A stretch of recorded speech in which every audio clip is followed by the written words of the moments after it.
during this final act of the ages-old battle between the light forces and the dark forces. Earth is aglow with a light of volunteers, off-planet civilizations, and growing numbers of awakened and awakening souls. Somehow, the heat has now been turned up. If we thought things were getting tough before, we can be amazed at what is now occurring in our lives. The process of shifting into a higher frequency has become even more complex, messy and confusing, and even frightening at times.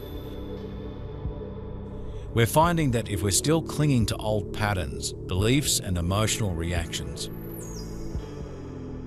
or to relationships or conditions that are holding us back in our awakening process, this push to let them go can get quite harsh. We are rising rapidly into a higher frequency now, and what this entails can sometimes be emotionally painful, and for some, physically so as well. Self-deception blocks our levels of ego denial, the half-truths we tell ourselves because we are really afraid to see all of the picture that currently blocks our awareness. When we have low self-esteem, our ego defense mechanisms will act to block our progress moving forward in our spiritual ascension and evolving in our life. One who understands they are a loved and worthy spiritual vessel for the Spirit of God source will begin to learn that self-love is at the core of self-acceptance, which is the quality one must build to truly feel and experience God's love for all of us. Once we feel love for ourselves, we build inner confidence which further builds our trust with the process of life. In these chaotic times, it is very important to build trust in our communications and relationship with our higher power to help us navigate the challenges we find now in earthly life. A person who is more confident about himself feels more stable in their spiritual foundation and will be more focused and determined to achieve a better state of consciousness with all of life, regardless of whether it is for career, spiritual purpose, inspiration, family, or personal goals. However, most of the finale still is playing out behind the scenes. They are losing global economic control as governments are refusing to do their bidding. Countries they want to be enemies are instead allied in ridding the world of dark ones and their heinous activities.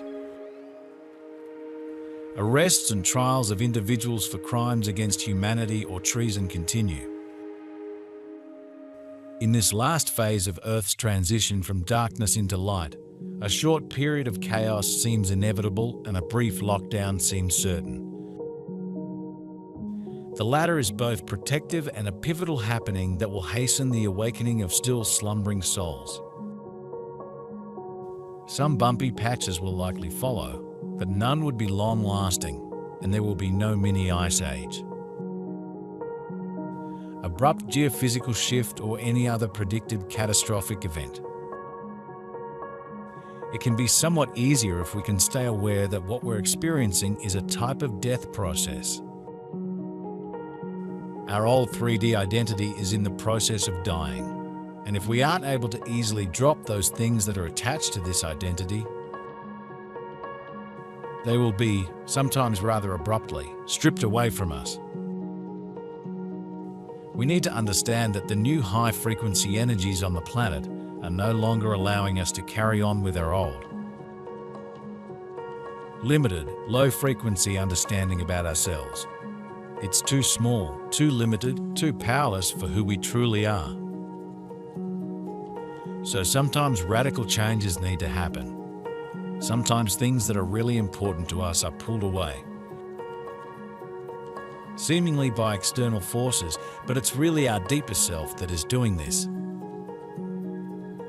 We need to trust that if something is disappearing from our lives, it's because it is something we can no longer take with us.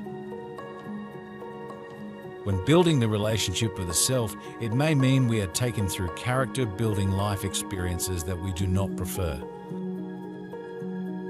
We must push through our fears that live in the houses of ego in order to experience the accomplishment of moving past our perceived mental limitations and negative ego habits.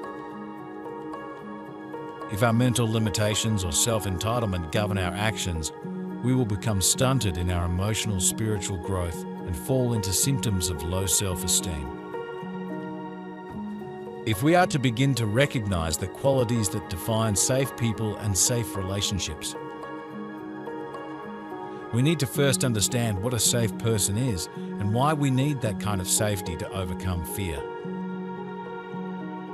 We need people in our life that will be honest with us, telling us where we are creating harm and potentially where we may need to change in order to improve ourselves. We need friends that walk according to the truth and are accepting of us, yet they are honest about our weaknesses and faults without condemning us. Relationships in which people use shame, guilt, or condemn us for our actions are ultimately destructive and traumatizing, which does not produce emotional or spiritual growth.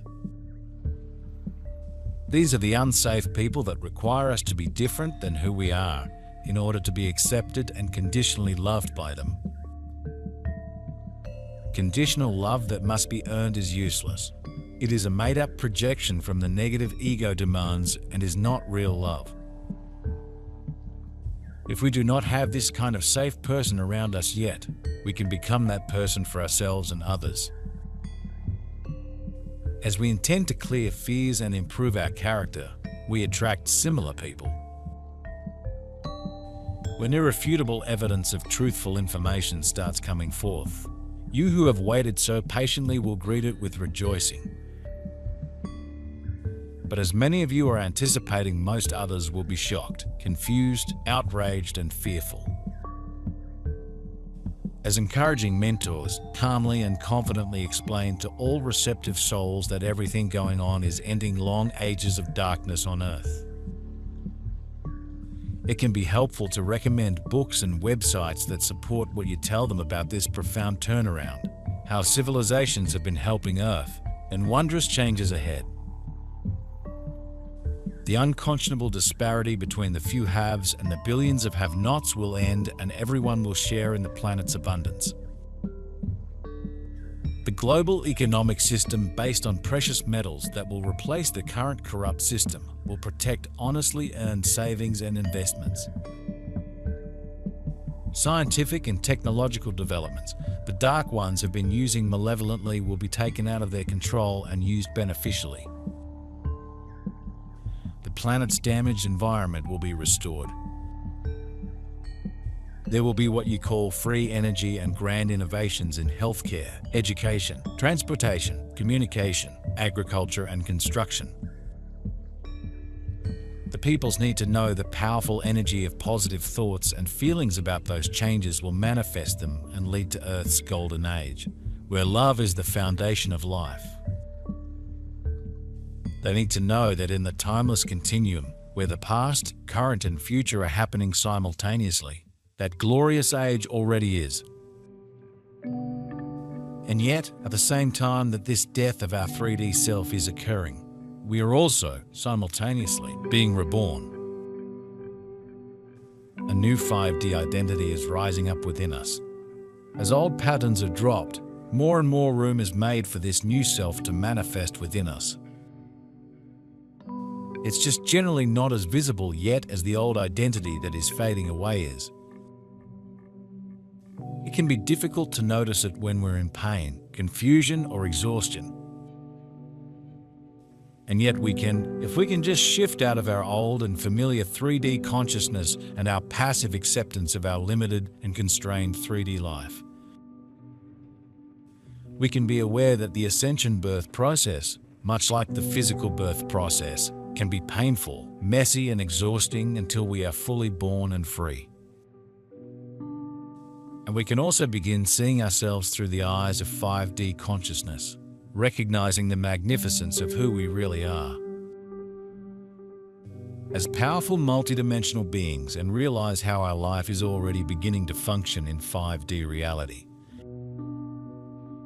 We can trust we are being guided in the best direction. We can go in to get where we are headed, into a whole new world and life that operate in a radically new way.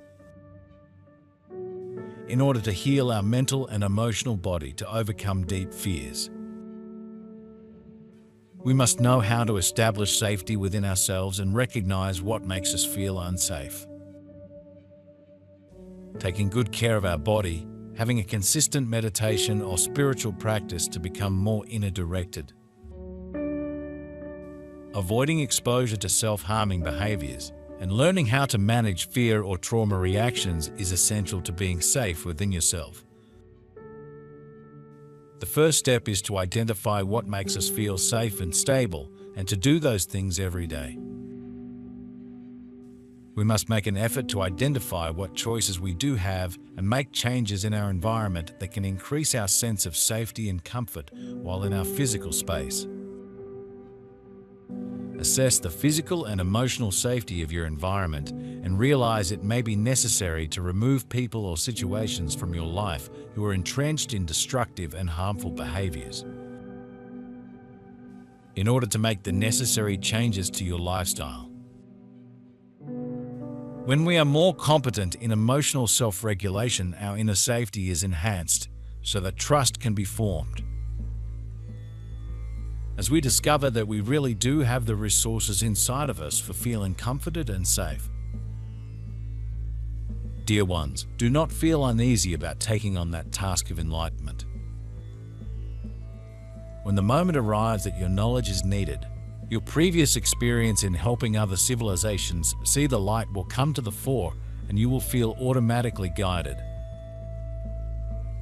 Now we shall address some of your other interests and concerns. Do souls at Matthew Station know yet when crews will land? No, we don't.